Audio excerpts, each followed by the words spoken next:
Kinds of preference shares. അതിൽ ഒന്നാമത്തേതാണ് cumulative preference shares. എന്താണ് cumulative preference shares?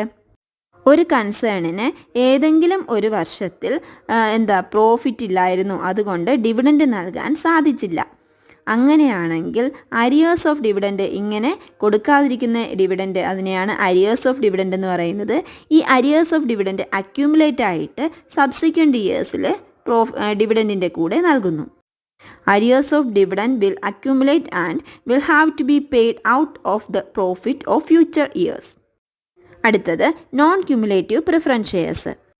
ഒരു കൺസേണിന് ഏതെങ്കിലും ഒരു വർഷത്തിൽ ഡിവിഡൻഡ് ഇല്ല എങ്കിൽ ഈ കഴിഞ്ഞ നമ്മൾ നേരത്തെ പറഞ്ഞ ക്യുമുലേറ്റീവ് പ്രിഫറൻഷ്യൽ ഷെയർ ഹോൾഡേഴ്സിന് കൊടുക്കുന്നത് പോലെ സബ്സിക്വൻറ്റ് ഇയേഴ്സിൽ അവർക്ക് ഡിവിഡൻഡ് കൊടുക്കത്തില്ല, ആ അക്യുമുലേറ്റഡ് ഡിവിഡൻഡ് കൊടുക്കത്തില്ല. പകരം അപ്പോഴുള്ള പ്രോഫിറ്റിൻ്റെ ഡിവിഡൻഡ് മാത്രമേ അതാത് വർഷങ്ങളിൽ കൊടുക്കത്തുള്ളൂ. If no profits are available in any year, the shareholders get nothing, nor can they claim unpaid fixed dividend in subsequent years. അടുത്തത് പാർട്ടിസിപ്പേറ്റിംഗ് പ്രിഫറൻസ് ഷെയർസ്. ഈ പാർട്ടിസിപ്പേറ്റിംഗ് പ്രിഫറൻഷ്യൽ ഷെയർ ഹോൾഡേഴ്സിന് fixed preferential dividend മാത്രമല്ല കിട്ടുന്നത്, പിന്നെയോ but also to participate in the surplus profit along with the equity share holders. Equity share ഹോൾഡേഴ്സിന് നൽകുന്നത് പോലെ തന്നെ സർപ്ലസ് പ്രോഫിറ്റിലും പാർട്ടിസിപ്പേഷൻ ഈ പാർട്ടിസിപ്പേറ്റിംഗ് പ്രിഫറൻഷ്യൽ ഷെയർ ഹോൾഡേഴ്സിന് ഉണ്ടായിരിക്കും. അടുത്തതാണ് non participating preference shares. Non participating preference ഷെയർസിന് ഫിക്സഡ് പ്രിഫറൻഷ്യൽ ഡിവിഡൻഡ് മാത്രമേ ലഭിക്കത്തുള്ളൂ. നേരത്തെ പറഞ്ഞതുപോലെ പാർട്ടിസിപ്പേറ്റിംഗ് പ്രിഫറൻസ് ഷെയർ ഹോൾഡേഴ്സിന് കിട്ടുന്നത് പോലെ സർപ്ലസ് പ്രോഫിറ്റിൻ്റെ പാർട്ടൊന്നും നോൺ പാർട്ടിസിപ്പേറ്റിംഗ് പ്രിഫറൻഷ്യൽ ഷെയർ ഹോൾഡേഴ്സിന് ലഭിക്കത്തില്ല.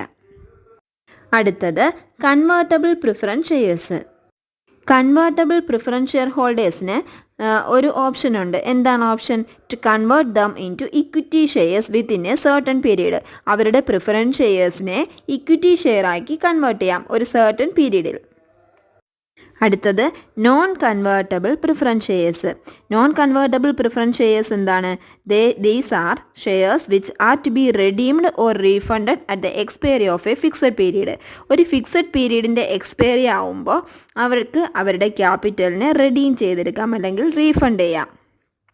അല്ലാതെ ഇവിടെ ഇക്വിറ്റി ഷെയർസ് ആക്കി കൺവേർട്ട് ചെയ്യാനുള്ള ഓപ്ഷനൊന്നും നോൺ കൺവേർട്ടബിൾ പ്രിഫറൻസ് ഷെയർ ഹോൾഡേഴ്സിന് ഇല്ല. അടുത്തത് ഇർറെഡീമബിൾ പ്രിഫറൻസ് ഷെയർസ്. ഈ ഇർറെഡീമബിൾ പ്രിഫറൻസ് ഷെയർ ഹോൾഡേഴ്സിന് കമ്പനിയുടെ വൈൻഡിങ് അപ്പ് ടൈമിൽ അവരുടെ ഷെയർസിനെ റീപേ ചെയ്യാവുന്നതാണ്. Which are repayable on the winding up of the company.